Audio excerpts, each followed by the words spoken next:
And when you think New York, you think hot dogs. I'm walking in. That's why we're talking to Dan Rossi, the hot dog king. His cart is based on 5th Avenue and 82nd Street in New York City, which is right in front of the Met Steps where they hold the gala. Dan, when the event's on, do they make you move the cart? No, actually, we moved about a block away. I mean, come on. They tried, a few years ago, they tried to just get us out of here for a week, and I had to take them to court. Oh, really? Whoa. Sounds there's a lot of drama in the hot dog cart world, Dan. A lot of drama. You would never believe it. So you with would the think selling a hot dog is an easy thing, but not in New York City. It's pretty rough out. I can imagine.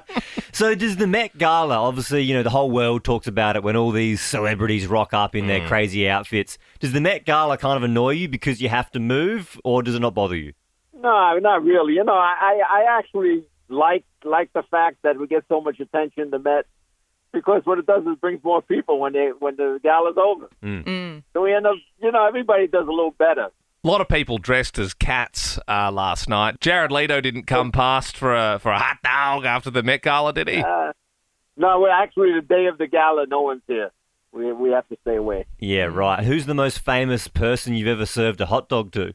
Oh, boy. Let's see. You know who Hugh Jackman is? Yeah, of course we know. Mate, we're in Australia. He's practically the Prime Minister.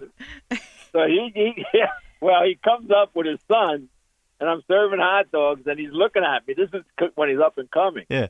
And I asked him what he wanted, and I gave it to him, and he's standing there looking at me like, don't you know who I am? And I said, look, if you're done, you got to move.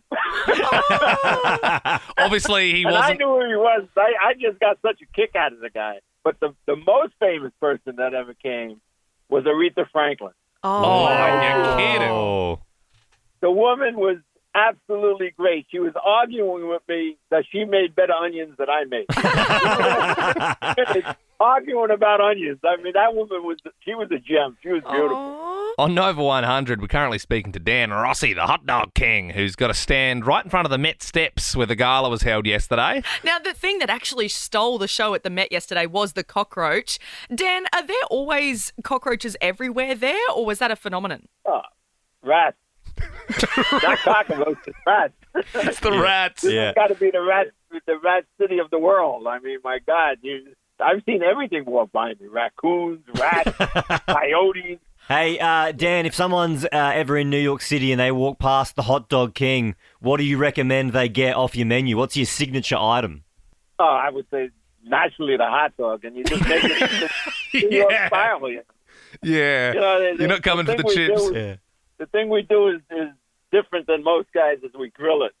Oh. And once you put a hot dog on a grill, you can't beat that. You put it in water, and all you're doing is tasting dirty water, basically. Yeah. That's been sitting in there all day. Yeah. Well, I like your stance on the grill, Dan Rossi, hot dog king. In fact, you got to come to Bunnings in Australia one day. It is going to blow your mind. We do a thing over here called sausage and bread.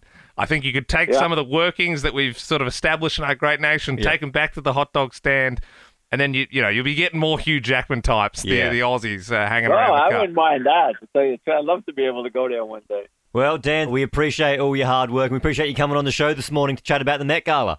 Okay, so say hello to Australia for me. Will do. See you, Dan. Okay.